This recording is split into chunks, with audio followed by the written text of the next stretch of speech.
The guest is Dr. Burris-Kitchen from Tennessee State University, and she's talking about the criminal justice system in the United States. Of course, Dr. Kitchen, before we had our final commercial break, we promised that we'd give you an opportunity to continue talking about the institutionalization of racism in a real sense, that how that the whole issue is a part of and partial in a real sense of our society. So let's look at it from that perspective.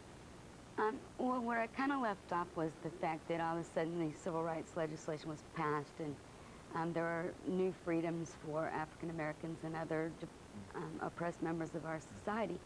But it was 1970. I mean, it wasn't even 5, maybe 6 years after this that the Nixon administration put an all-out affront on the war on drugs. And the war on drugs became a criminalization of black people. Because drugs meant black meant crime, drugs and crime meant let's lock up black people. And it was never this intense until the 70s. And what concerns me about that is once the de jure segregation and discrimination is gone, now all of a sudden you've got institutionalized racism. You've got the media portrayal of the people who do drugs are African Americans. They're the people to fear as a group, not just, you know, we got to fear a person who does drugs, but we've got to fear the black male, because the black male is the drug dealer who's out killing people for drugs or killing people to sell drugs, and that's who we have to be careful about. So all of a sudden we've got a bunch more police officers in the street looking for the drug dealer who is African-American male, supposedly, but that's not reality. Reality was not that that's who was selling drugs. Self-report studies on drug sales and drug use from 1970s on, which was data collected by the Michigan Alcohol and Other Drugs Survey for years, said that self-report studies say that white European-American males are the ones who are the drug dealers and the drug users at a much higher rate than African-American males. But the image of the media and the image of the political arena was that it was the African-American male. So the African-American male became the threat to the white population and the white politician and the white criminal justice system. So once that happened, more legislation continued to be passed that was about the war on drugs, and every president from Nixon on, that's what they fought for up until Barack Obama's administration. The war on drugs wasn't even really mentioned much at all on this because of the economy was so bad. I think other people wanted to hear other things besides the war on drugs. But any politician who ran for political office from the 70s on could not talk about the war on drugs and not talk about crime in general. Troubled cities. Right, or they would not, or troubled cities, or they would not have gotten elected. You had to say, what am I doing about crime? And you had to say, what am I doing specifically about the drug dealers on the street that are shooting each other? And that image of that drug dealer was an African-American male. So what are you doing about the inner city streets in America? What are you doing about the Detroits? What are you doing about the Chicagos? What are you doing about the LAs?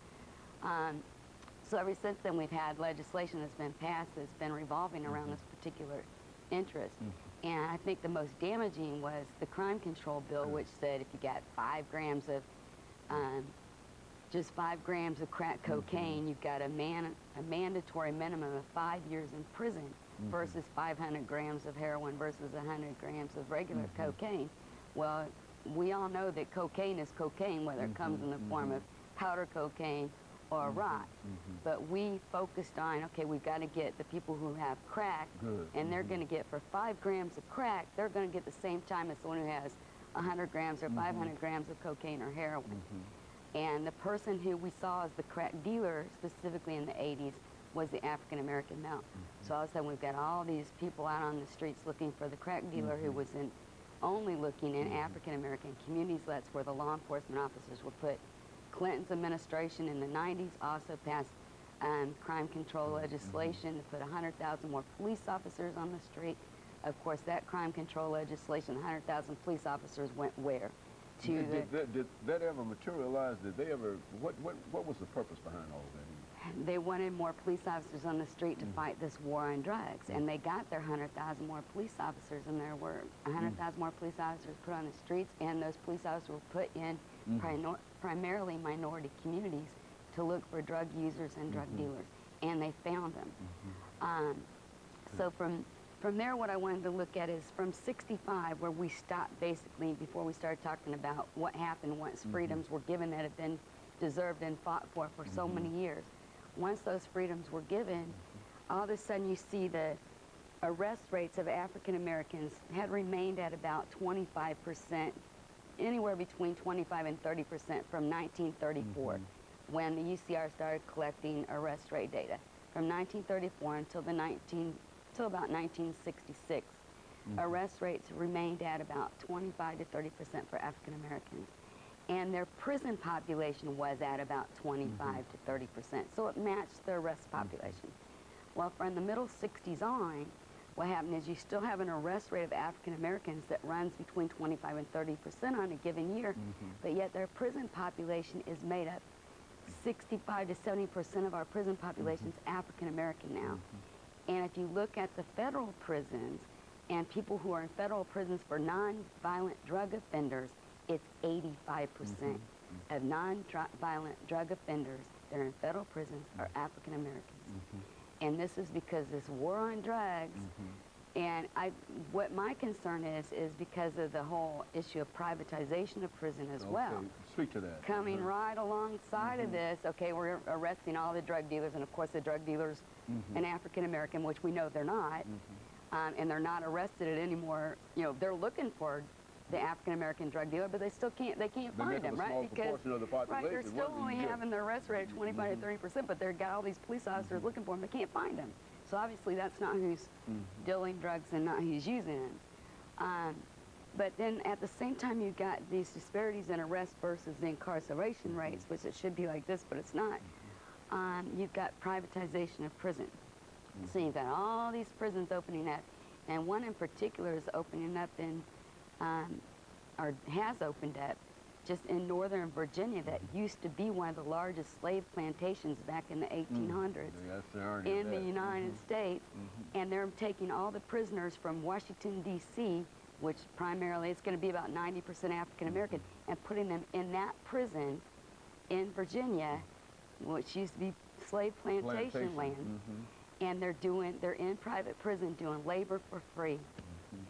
In this private prison in Virginia, African American males who are in there for non-violent drug offenses. Now, this has also been a part of the system in the state of Tennessee as well, has it not? The private penal systems and an effort on the part of some people to increase their numbers. Is that true in reference to your state here?